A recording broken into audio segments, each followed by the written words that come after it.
Have you ever noticed? Some people make a decision and take action within seconds. They say, all right, and it's done. But others, they circle around the same decision for hours. Even after saying yes, they think over and over again, did I make a mistake? They analyze a tiny sentence someone said for days. They read a message at least 3 times before sending it, and still worry if there's a mistake. And many more behaviors like this. Why? Why can't some people stop thinking in every decision they make in life? Maybe you're one of them. Is overthinking really a sign of intelligence? Or is it the sign of a hidden psychological burden? If you watch until the end, you might finally understand why your mind behaves this way. Childhood traumas. Let's start with the most painful story. Because the roots of overthinking are often planted in childhood. If you grew up constantly criticized by your mother or father with phrases like, don't do it like that, you're doing it wrong. Be careful. Over time, your brain starts believing that making mistakes is dangerous. Psychologists call this conditional learning, meaning negative experiences from your past begin to shape your future behavior. Perfectionism. This group of people exhaust themselves because of the perfectionism within them. They don't fear making mistakes.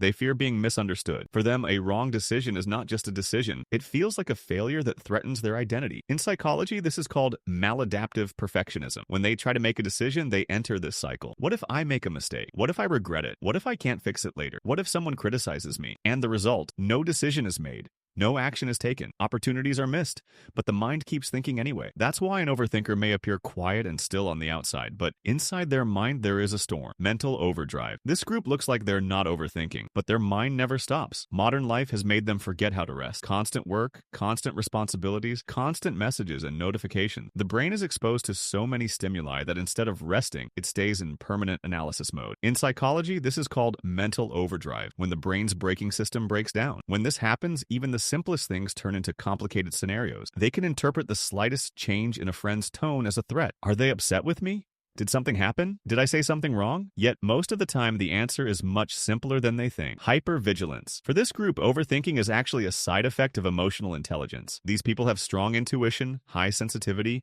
and an eye for detail. They see, feel, and analyze things others would never notice. But this gift sometimes becomes a burden because they associate every small sign with an exaggerated meaning. A glance, a single word, a delay. Everything becomes a message to interpret. In psychology, this is called hypervigilance, a state of being constantly alert. These people cannot relax unless they detect every possible threat, so they constantly calculate possibilities and prepare for worst-case scenarios. It's their strength, but also one of their heaviest chains. The over-controllers. There is one core characteristic of overthinkers, the need for control. Because for them, uncertainty is like a cliff. They don't want to step into anything whose outcome they can't predict, so they try to calculate every possibility. But here's the irony. The more you think, the more anxious you feel. The more anxious you feel, the more you try to control things. And this cycle forces you to think even more. Before you know it, making decisions becomes torture, communicating feels like a chess match, and relationships turn into a minefield. Overthinkers eventually get tired because their minds never sleep. How can you get rid of this? So, do all of these traits truly show who an overthinker is? Yes, because